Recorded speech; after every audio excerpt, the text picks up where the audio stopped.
Howdy y'all, this is Redwolf, and today I want to talk about how to choose a sword. So, this is a question that comes up a lot in real life. People are always asking me, how do I choose a sword? How do I pick a sword? And on YouTube it comes up a lot because people are always asking me to justify my opinions on swords and why I'm saying this and all this stuff that I'm talking about but not showing. So I figured to make a quick video giving you the short version of a 3-day argument. I can largely break down choosing a sword into 2 categories and 1 caveat. The caveat being, historically speaking, what matters is how it holds up to what your enemy's using. Because we've got a lot of stuff over the, we got a lot of stuff that I think's kind of crappy. That doesn't mean that the other guy isn't using something that's crappier. Something can be a good sword by comparison, but that doesn't mean that it's a good sword compared to something else. Like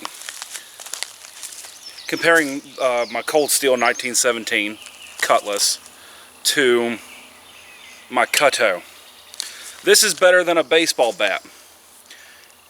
I am not sure if there is anything other than a destruction test where I would pick this over my Cutto to carry.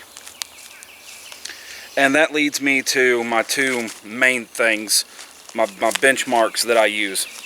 The first one is, how well does the sword fit your fighting style?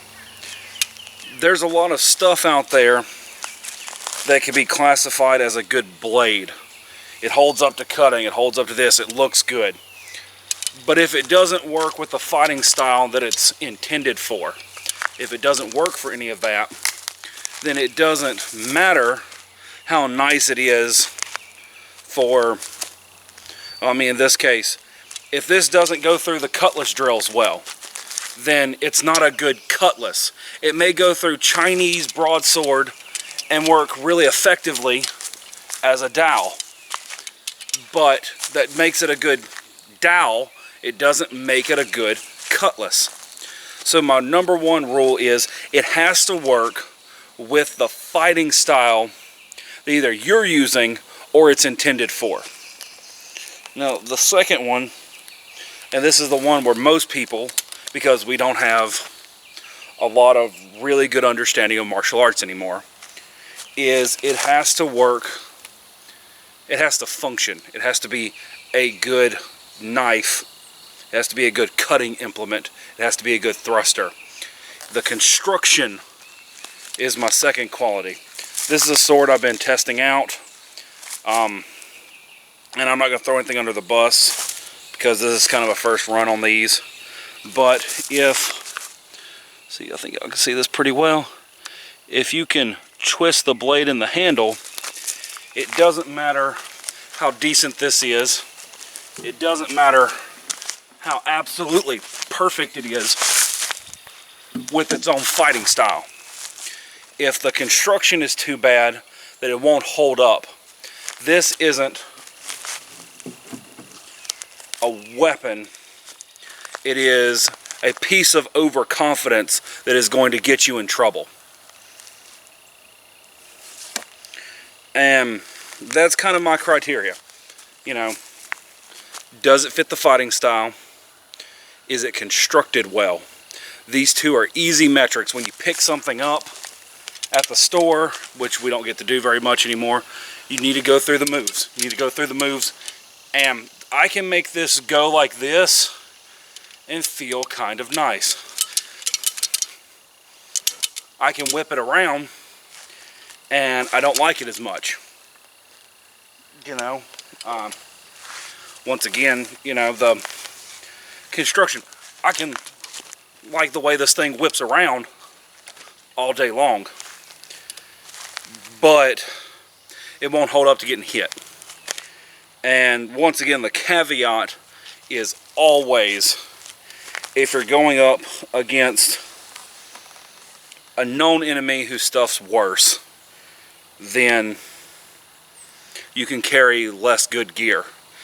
Equally, and this is kind of where I get to be kind of snobbish about it, if I'm going up against a potential enemy of unknown skill, unknown quality equipment, and unknown skill level, I want to carry the best gear that I can afford for my fighting style that'll hold up, that I think will do good against comparable stuff, idealized versions of the fighting style I expect to go up against. And that's one of the reasons why I'm really fond of my Grossmesser. Is it the best ever? No. Is it a tool that is way better than its price point? 100,000%. You know, I don't think I need to preach too more on that. The back end of this, I am going to just go ahead and list off some of the stuff I've done.